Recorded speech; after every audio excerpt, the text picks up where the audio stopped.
Picture this. A sunny morning in June 1991. A little girl with blonde pigtails and a pink windbreaker stands at a school bus stop in South Lake Tahoe, California. She is 11 years old. She has a spelling test today. She is thinking about her stepfather who just waved goodbye from the driveway, watching her walk toward the bus stop like he does every single morning. She does not know that in exactly 47 seconds, her entire life will be stolen from her. She does not know that she will not see her mother again for 18 years. She does not know that the gray sedan slowly rolling up behind her contains a monster and his wife, armed with a stun gun and a plan so twisted that even seasoned FBI agents will struggle to comprehend it. She does not know that she is about to become one of the most famous missing children in American history. But here is what shocks me the most about this story. It is not how she was taken. It is not the horrors she endured in that backyard prison for nearly 2 decades. It is how she survived. It is who she became. And it is the unbelievable twist of fate that finally brought her home. My name is Jaycee Dugard. And if you are watching this right now, I need you to stay until the very end. Because my story is not just about what happened to me. It is about what I refuse to let it do to me. Before you continue, I want to ask you something. If this story moves you, if it makes you think about the children in your community, the ones walking to school alone, the ones who might be invisible to predators watching from gray sedans, then share this video. Subscribe to this channel. Because stories like mine need to be told. Not for sympathy, for awareness, for protection, for the next little girl standing at a bus stop who deserves to make it to school safely. Let me take you back to where it all began. Not the kidnapping. Before that. Because you need to understand who I was before you can understand who I became. I grew up in a small house in South Lake Tahoe with my mother Terry and my stepfather Carl. We were not wealthy. We were not particularly remarkable.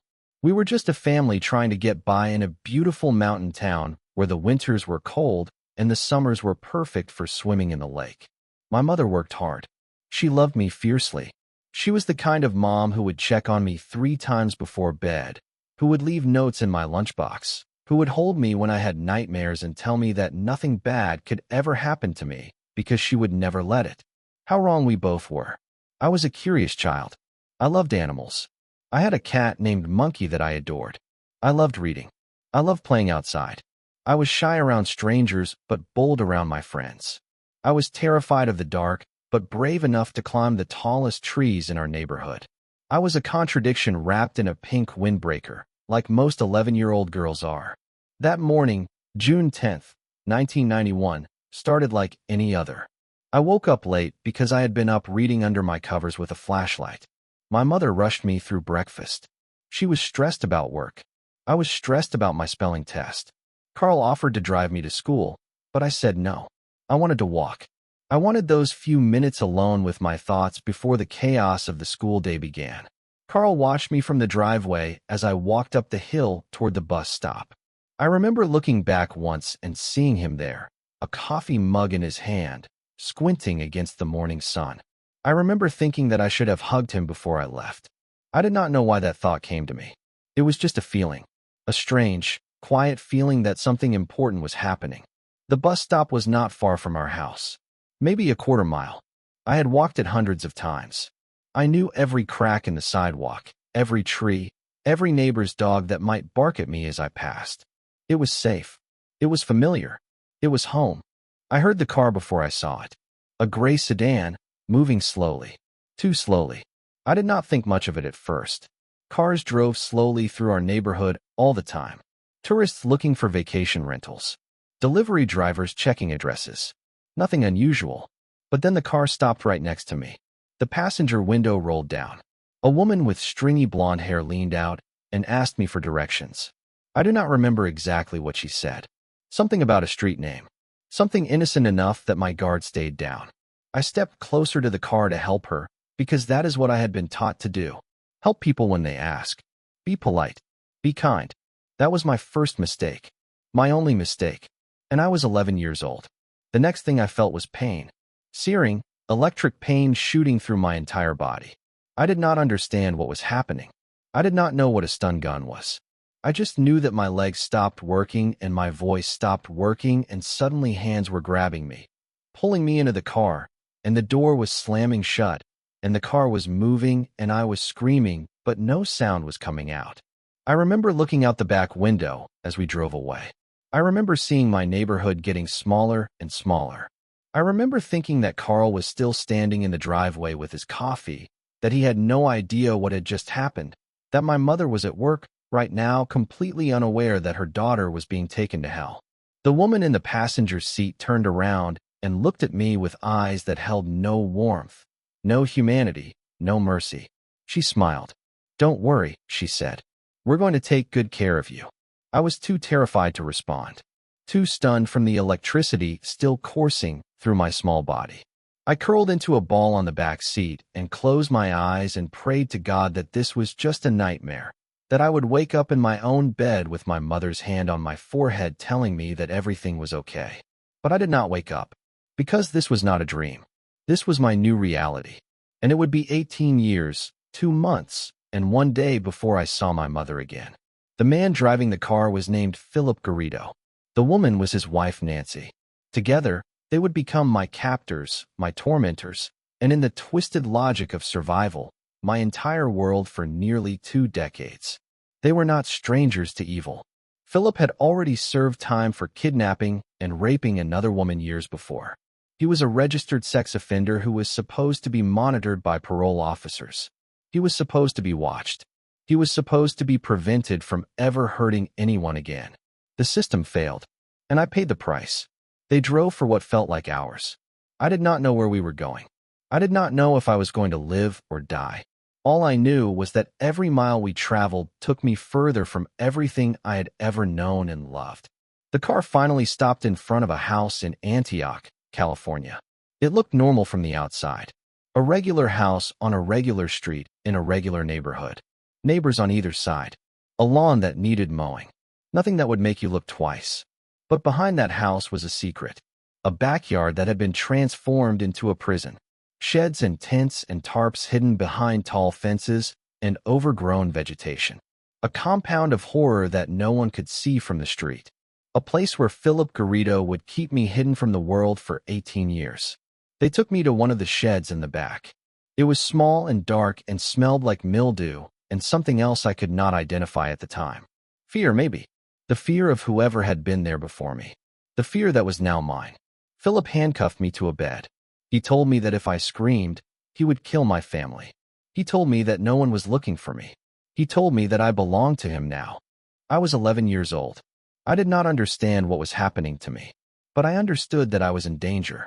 I understood that I might die in this dark little shed surrounded by strangers who wanted to hurt me. And I understood, with a clarity that no child should ever have to possess, that I was completely and utterly alone. The first night was the longest of my life. I lay in that darkness listening to sounds I did not recognize, jumping at every creak and rustle and whisper of wind. I thought about my mother. I wondered if she was looking for me yet. I wondered if Carl had called the police when I did not come home from school. I wondered if my face was on the news, if people were searching the neighborhoods, if someone would find me before morning. No one found me. Days turned into weeks. Weeks turned into months. Months turned into years. And slowly, so slowly that I did not even realize it was happening, I began to forget what normal life felt like. I forgot the sound of my mother's voice. I forgot the smell of our kitchen. I forgot the way sunlight looked streaming through my bedroom window in the morning. Phillip Garrido was a monster, but he was a smart monster. He did not just imprison my body. He imprisoned my mind. He told me lies about the outside world. He told me that my family had stopped looking for me. He told me that no one cared if I lived or died. He told me that he was the only person who loved me, that I should be grateful for his attention, that I was special because he had chosen me. I did not believe him at first. I held on to hope like a lifeline, convinced that any day someone would come to save me. But hope is a fragile thing when you are living in hell. It cracks a little more each day. Each time Phillip hurt me. Each time Nancy watched and did nothing. Each time I heard cars driving past on the street outside and knew that normal people were living normal lives just feet away from my prison, completely unaware that a little girl was being destroyed behind those fences. Nancy Garrido was almost harder to understand than her husband. She was a woman. She should have protected me. She should have seen herself in me and felt something, anything, that would make her stop what was happening. But she did not. She was complicit in every horror. She helped prepare me for Phillip's assaults. She dressed me up like a doll for his pleasure. She treated me like property, not a person. Years later, people would ask me how I survived. How did I keep going when every day brought new trauma, new pain, new degradation? The honest answer is that I do not know. There was no grand strategy. There was no brilliant escape plan that kept me focused on the future. There was just survival. One breath at a time. One moment at a time. One day at a time. I learned to read Phillip's moods. I learned when to be quiet and invisible. I learned when to agree with his delusions about religion and destiny and the voices he claimed to hear. I learned that survival meant becoming whoever he needed me to be in any given moment. But deep inside, in a place that even Phillip could not reach, I held on to myself. The real Jaycee. The girl who loved cats and books and climbing trees. The girl who had a mother and a stepfather who loved her. The girl who had been stolen but not erased. I think about this sometimes now, as an adult. I think about how the human spirit can endure things that should be unsurvivable. I think about the children around the world right now, at this very moment, who are living through similar nightmares. And I wonder what keeps them going. What secret strength do we possess that allows us to hold on to ourselves even when everything is being stripped away? The first year was the hardest. Then the second. Then I stopped counting. Time lost meaning in that backyard compound. Days blended into nights. Seasons changed without my noticing. I grew taller. I grew older. I grew into a teenager trapped in a world that no teenager should ever have to know. When I was 13, I discovered that I was pregnant. I did not fully understand what that meant. No one had ever explained the facts of life to me in any detail. I just knew that something was happening to my body, that I was changing, that I was terrified. Nancy took me to a part of the compound I had never seen before and told me I was going to have a baby. She said it like it was good news. Like I should be happy. Like this was a blessing instead of another violation. Another way that Phillip had marked me as his property. I gave birth to my first daughter in that backyard shed. I was 14 years old. There was no hospital, no doctor, no pain medication. Just me and Nancy and hours of agony that I thought would kill me. When it was over, when I held that tiny baby in my arms, I felt something shift inside me. For the first time in years, I had a reason to live that was bigger than myself. I named her based on what Phillip allowed. I did not get to choose freely, but I loved her from the first moment I saw her face. And I vowed, with every fiber of my being, that I would protect her, that whatever happened to me, I would make sure she knew she was loved. 3 years later, I gave birth to a second daughter. Another pregnancy I never chose. Another birth in that backyard nightmare. But another soul to love. Another reason to keep fighting. Another thread connecting me to something bigger than my captivity. Raising children in a prison is something I still struggle to explain. How do you teach someone to be human when you are not being treated as human yourself? How do you give love when you are receiving only cruelty? How do you prepare someone for a world you are not even sure exists anymore? My daughters knew nothing but the compound. They called Phillip Daddy. They called Nancy Mom. They called me by a name Phillip had chosen for me, a name that was not mine, an identity that had been forced upon me to erase who I really was. I played along because I had no choice. I pretended to be a family with my abusers because my children's safety depended on it. I smiled when Phillip's parole officers came to check on him, staying hidden in the backyard with my girls, invisible to the very people who should have found us. Let me tell you something that still makes me furious. Phillip Garrido was supposed to be monitored. He was on parole for kidnapping and rape. Parole officers visited that house regularly. They were in that house over 60 times during the 18 years I was captive. 60 times. And not once did they look in the backyard. Not once did they question the sounds coming from behind the house. Not once did they wonder why a registered sex offender had constructed an elaborate compound of sheds and tents hidden from view. The system that was supposed to protect people from monsters like Phillip failed repeatedly. It failed when he was released from prison after serving only 11 years of a 50-year sentence for his previous kidnapping. It failed when his parole officers treated their visits as formalities instead of investigations. It failed every single time someone had the opportunity to look closer and chose not to. I want you to think about that for a moment. If you were watching this video and you learned that a registered sex offender lived in your neighborhood, would you trust the system to keep you safe? Would you trust that parole officers were doing their jobs thoroughly? Or would you wonder, like I wonder now, how many other victims are hidden in plain sight, waiting for someone to look just a little bit closer? Leave me a comment. Tell me what you think. Because this is not just my story. This is a story about how we as a society protect our most vulnerable. And I need to know if you believe we are doing enough. As my daughters grew, I faced an impossible challenge. How do I educate children who cannot go to school? How do I prepare them for a world I am not even sure we will ever return to? How do I give them hope without giving myself false hope? I taught them what I could. I told them stories. I created games that would help them learn numbers and letters. Phillip allowed some books, and I devoured them with my girls, reading aloud for hours, creating imaginary worlds that were better than our real one. I also protected them from the worst of what was happening. They knew we could not leave. They knew the outside world was off limits. But I shielded them from Phillip's worst behaviors. I put myself between them and the darkness whenever I could. I made sure they knew they were loved, that they were special, that they mattered. Years passed. My girls grew into people despite everything working against them. They were curious and intelligent and resilient in ways that still astonish me. They deserved so much better than the life they had been given. But they made the best of what we had, because that is what children do. They adapt. They survive. They find joy in the smallest things because they have never known anything else. Meanwhile, the world outside had not forgotten me. My mother never stopped searching. She appeared on television shows. She worked with law enforcement. She kept my case alive year after year, even when leads went cold and hope seemed pointless. She refused to accept that I was gone forever. I did not know any of this. I did not know that my face was still on missing children posters.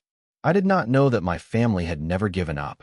I believed what Phillip told me, that no one cared, that I had been forgotten, that my old life had moved on without me.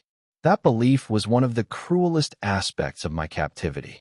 If I had known that my mother was fighting for me every single day, it might have changed everything. It might have given me the strength to attempt escape. It might have reminded me that I had somewhere to go, someone waiting for me, a life that was still mine if I could just reach it. But Phillip made sure I never knew. He controlled every piece of information that reached me. He created a reality where I was alone and unloved, where he was my only option, where escape was not just impossible, but pointless. I learned later that this is a common tactic among abductors and abusers. They isolate their victims from the truth.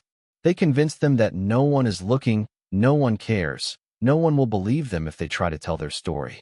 They create a prison of the mind that is even harder to escape than physical walls. Breaking free from that mental prison would take years, even after my physical rescue. But I am getting ahead of myself. By the time I was in my 20s, I had almost forgotten what freedom felt like. The compound was my entire world. My daughters were my only joy. Phillip's demands were my only reality. I had stopped actively hoping for rescue because hope hurt too much when it was disappointed day after day, year after year. I had survived, but I had stopped living. There is a difference. Survival is about continuing to breathe. Living is about believing that breathing is worthwhile. And somewhere along the way, I had lost that belief. But the universe was not finished with my story. Not even close. August 2009. 18 years after I was taken from that bus stop. 18 years of darkness and abuse and survival. 18 years that should have destroyed me completely. And then everything changed. Phillip Garrido had become increasingly bold over the years. His mental illness, which had always been severe, was growing worse. He believed he had special powers. He believed God spoke directly to him. He believed he had a mission to share his delusions with the world. He started a business.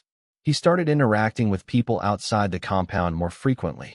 He started taking risks that he had avoided in the earlier years of my captivity. And one of those risks would finally be his undoing. Phillip decided to hold an event on the campus of UC Berkeley.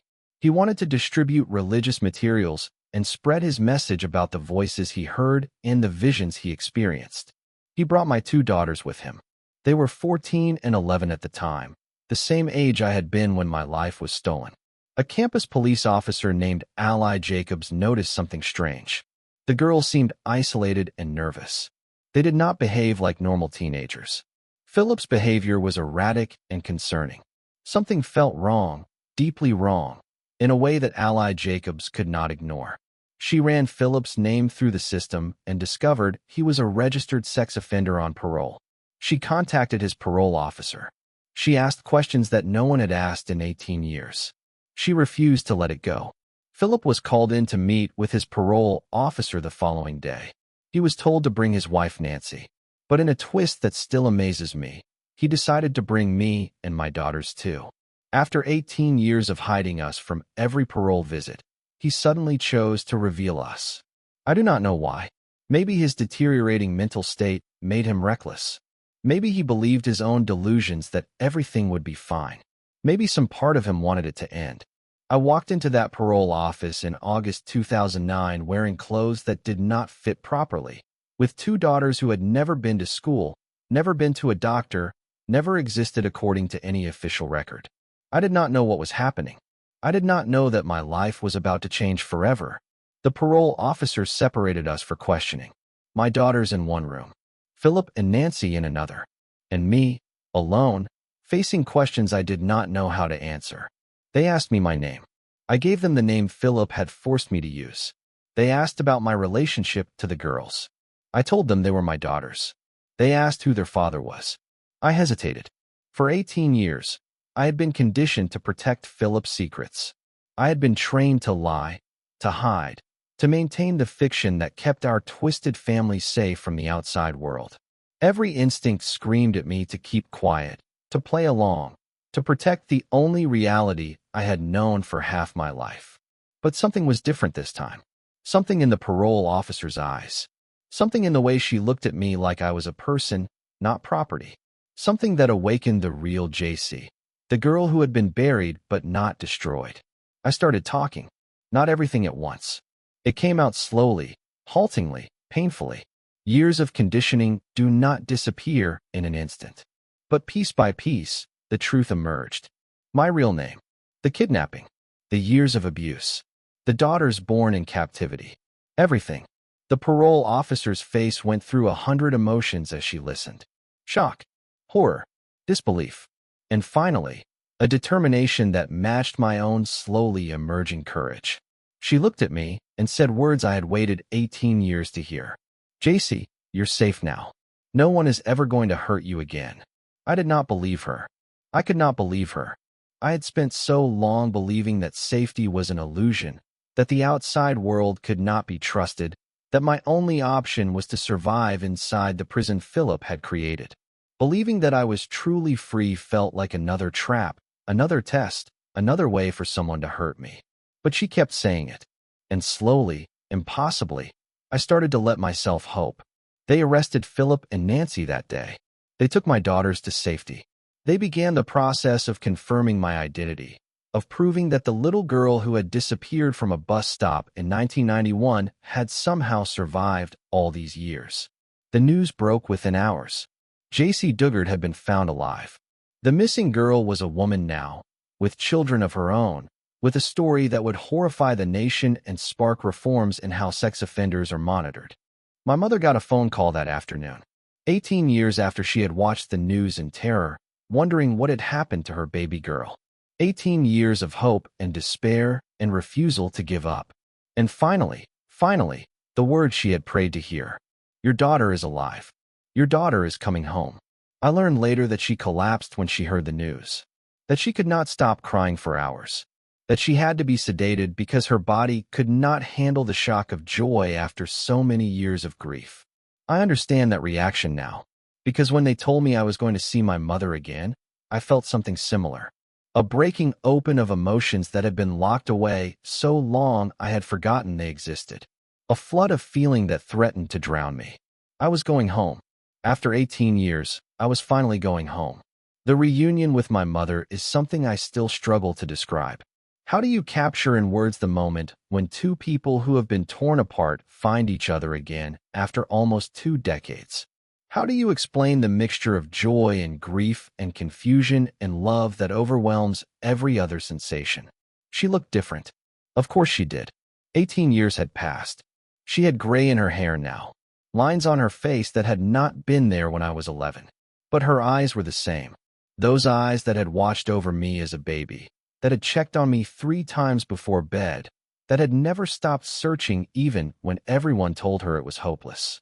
We held each other for a long time without speaking. Words seemed inadequate.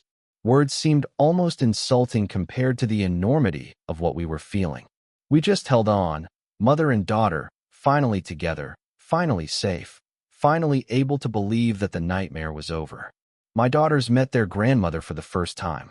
These girls who had never known normal life, who had never experienced extended family, who had never been to school or a doctor or a birthday party, suddenly had a grandmother who loved them fiercely and unconditionally. The adjustment was overwhelming. For all of us, I had to relearn how to be a person in the real world. Simple things that everyone takes for granted were foreign to me. Grocery stores, traffic, phones, the internet. Everything had changed while I was locked in that backyard, and I had to catch up on 18 years of progress in what felt like moments. My daughters had even more to learn. They had to start school for the first time as teenagers. They had to make friends, navigate social situations, understand a world they had only seen through the distorted lens of Phillip's compound. It was hard. There were setbacks. There were tears and frustration and days when it felt like we would never adjust. But we kept going, one day at a time, one challenge at a time, one small victory at a time. I also had to face the legal process. Phillip and Nancy Garrido were going to trial, and I would have to testify about what they had done to me. I would have to relive the worst moments of my life in front of strangers, with cameras recording every word, with the whole world watching. I almost backed down. The thought of facing Phillip again, of speaking those horrors aloud in a courtroom, of having my trauma picked apart and examined, nearly broke me. I had survived the captivity itself, but I was not sure I could survive the public examination of it. My mother helped me find the strength. She reminded me that my testimony was not just for me. It was for every other victim of abduction and abuse. It was for every child who might be saved if the laws were strengthened and the systems were reformed. It was for the little girl I had been, the one who deserved justice even if she had grown into a woman who was terrified to seek it. I testified. I told my story. I looked at Phillip and Nancy across that courtroom, and I spoke the truth about what they had done to me for 18 years. Phillip Garrido was sentenced to 431 years to life in prison. Nancy received 36 years to life. They will die behind bars, never again able to hurt another child, never again able to destroy another life the way they destroyed mine. Justice is a complicated word for survivors like me. Nothing could truly make up for what I lost. No prison sentence could give me back my childhood, my innocence, my years of freedom.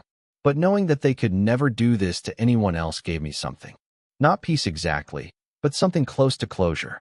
After the trial, I had to decide what kind of life I wanted to build. I could have hidden from the world.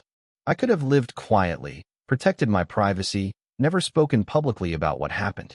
Many survivors make that choice, and I respect it completely. But I chose something different. I chose to speak. I wrote a memoir called A Stolen Life. I wanted people to understand what captivity really looks like from the inside. Not the sensationalized headlines or the made-for-TV movie version, but the real experience of surviving day by day when hope seems pointless and escape seems impossible. Writing that book was therapy. It was painful and cathartic and necessary. It helped me process things I had been carrying alone for years. And the response from readers showed me that my story could help others, that my survival could give hope to people facing their own impossible situations. I also started the JAYC Foundation. The name comes from my initials, and the organization is dedicated to helping families recover from abduction and other traumas. We provide support services, raise awareness, and advocate for better systems to protect children and help survivors heal. This work gives my suffering meaning. It transforms what Phillip did to me into something useful, something healing, something that helps instead of hurts. I cannot change what happened, but I can use what I learned to make a difference for others. My daughters have grown into remarkable young women. They have overcome challenges that would break most people. They have found their places in the world, built relationships, discovered who they are outside of the compound that was their entire childhood. I am proud of them every single day. They are proof that the human spirit can triumph over the worst circumstances. They are living testimony that we are not defined by what happens to us, but by how we choose to respond. Recovery is not a straight line. It is not a destination you reach and then stay at forever. It is a process, ongoing, sometimes going backward before it goes forward, always requiring attention and effort and grace. There are days when I forget that anything bad ever happened to me. Days when I feel completely normal, completely free, completely healed. Days when the past feels like a distant memory that belongs to someone else. And there are other days. Days when I wake up in a panic, convinced I am back in the compound. Days when a sound or a smell or a color triggers memories I thought I had buried. Days when the weight of what happened feels fresh and heavy and unbearable. I have learned to accept both kinds of days. I have learned that healing does not mean forgetting. It means integrating. It means making space for the trauma while also making space for joy and love and hope. Therapy has been essential. Finding the right therapist, someone who understood trauma and did not push me faster than I could go, made an enormous difference. I have spent years working through what happened, unpacking the ways captivity changed my brain and my beliefs, rebuilding the parts of myself that Phillip tried to destroy. I have also rebuilt my relationship with my mother. Those first months after my rescue were difficult. We were essentially strangers who shared a history. I had become someone she did not recognize, and she had become someone I barely remembered. We had to learn each other all over again. But we did it. Day by day, conversation by conversation, hug by hug. We rebuilt the bond that Phillip tried to sever. Today, my mother is one of my closest confidants. She knows me in ways that no one else does. She has earned her place in my life not just because of biology, but because of the effort she has put into healing our connection. Carl, my stepfather, carried his own burden of guilt for years. He was the last person to see me before the kidnapping. He waved goodbye from the driveway. He watched me walk toward the bus stop. And then I was gone. I have told him 1,000 times that it was not his fault. There was nothing he could have done differently. The Garridos were predators who had planned carefully. They would have found an opportunity no matter what precautions we took. Carl's only crime was loving me and wanting me to have the independence of walking to the bus stop alone. But guilt is stubborn. It does not always respond to logic. Carl has worked through his own trauma, his own feelings of failure, his own grief over the years he lost with me. Our relationship today is strong, but it took work to get here. My younger sister, the one who was born after I was taken, is someone I am still getting to know. She grew up with my absence as a defining fact of her life. She was born into a family that was already traumatized, already searching, already broken by my disappearance. And then, suddenly, I was back, this legendary missing sister who was now a real person with complicated needs and a complicated history. We are finding our way to sisterhood. It is different from what it might have been if I had never been taken. But different is not worse. Different is just different. We are building something real and meaningful, based on who we actually are, not who we might have been. I think a lot about the other missing children. The ones who were never found. The ones whose cases went cold. The ones whose families are still waiting, still hoping, still refusing to give up. My rescue was a miracle of timing and one observant campus police officer.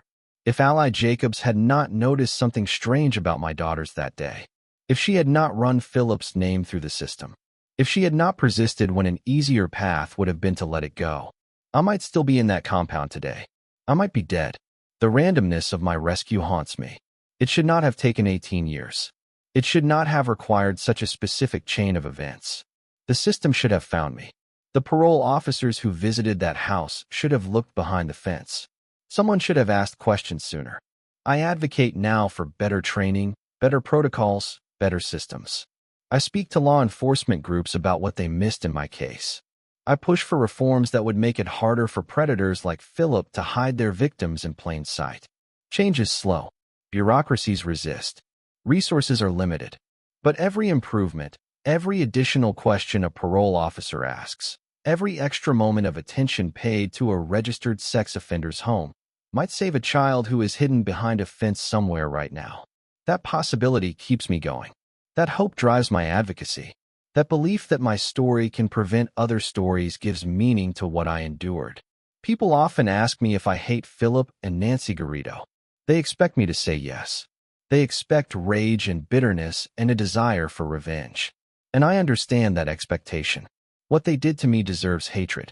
It deserves fury that never fades. But hatred is heavy. It takes up space inside you that could be used for other things. It connects you to your abuser in a way that extends their power over you indefinitely. And I decided, somewhere along the way, that I had given Phillip enough of my life. I was not going to give him my emotional energy for the rest of it. I do not forgive them. Let me be clear about that. What they did is unforgivable. They stole my childhood. They violated me in ways that still affect me every day. They damaged my daughters before they even had a chance at normal life. There is no forgiveness for that. But I have let go of the hatred. I have released the need to think about them, to dwell on them, to give them space in my mind. They are in prison where they belong. They cannot hurt anyone else. And I am free to live my life without carrying them with me. This distinction between forgiveness and letting go is important. Society often pressures survivors to forgive, as if that is the only path to healing. But forgiveness is a personal choice, not an obligation.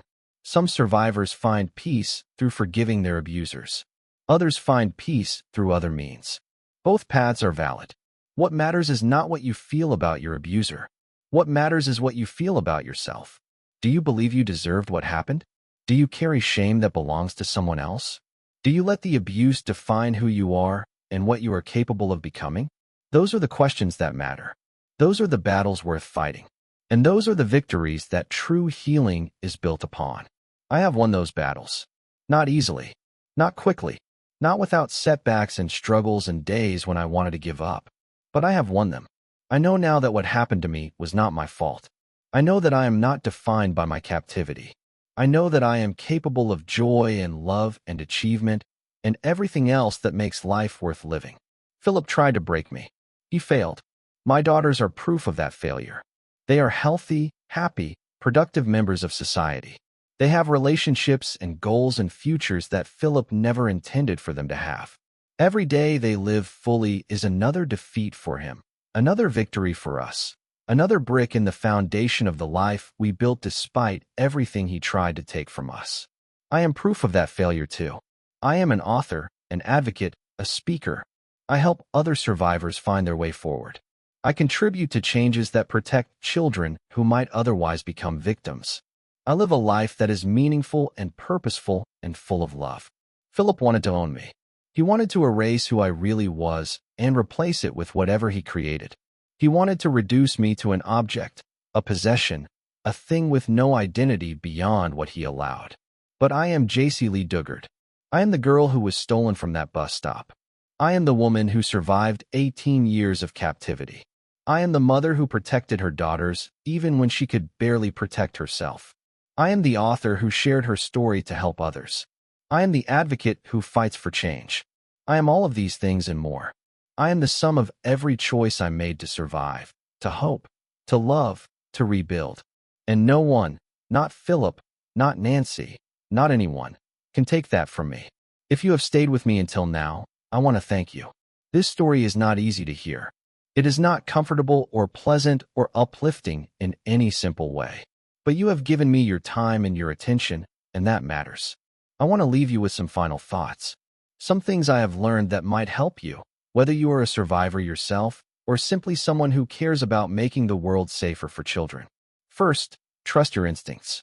Ally Jacob saved my life because she noticed something wrong and refused to ignore it. Every one of us has that capacity. If something feels off, if a child seems scared or a situation seems strange, Do not dismiss that feeling. Ask questions. Look closer. One moment of attention could save a life. Second, support survivors. The people in your life who have experienced trauma need patience, understanding, and unconditional love. They do not need advice or judgment or timelines for when they should be over it. Healing takes as long as it takes. Be there for the journey, not just the destination. Third, advocate for change. The systems that failed me are still failing other children right now. Parole officers are still underfunded and overworked. Sex offenders are still being monitored inadequately. Children are still falling through cracks that could be repaired with enough attention and resources. Make your voice heard. Push for reform. Hold the system accountable. Fourth, never give up hope. My mother searched for me for 18 years. She never stopped believing I was alive. She never stopped fighting to bring me home. That faith sustained her through the darkest times.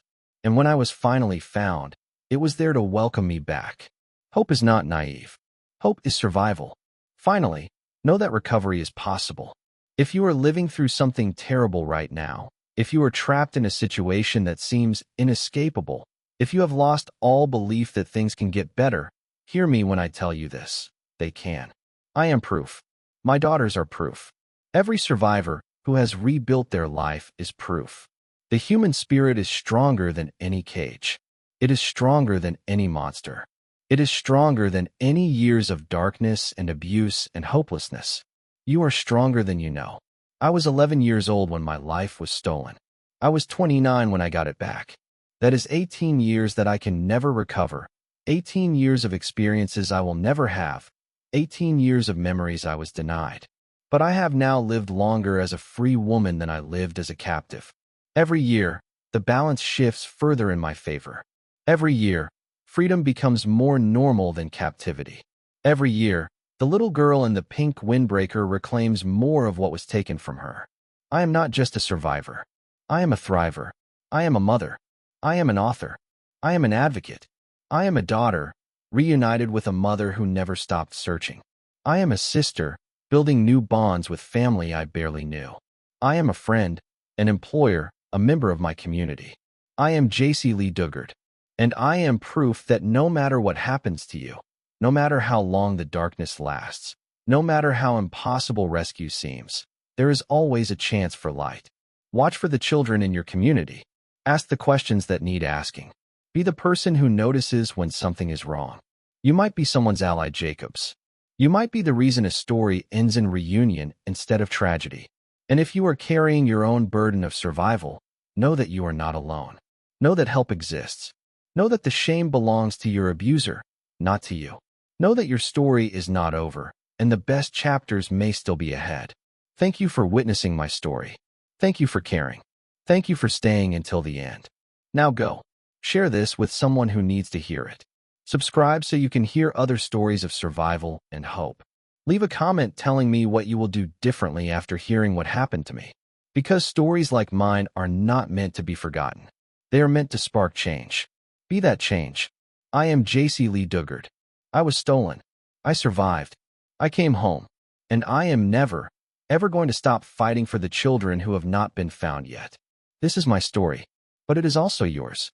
Because every one of us has the power to protect, to notice, to save. Use that power. The next child is counting on you.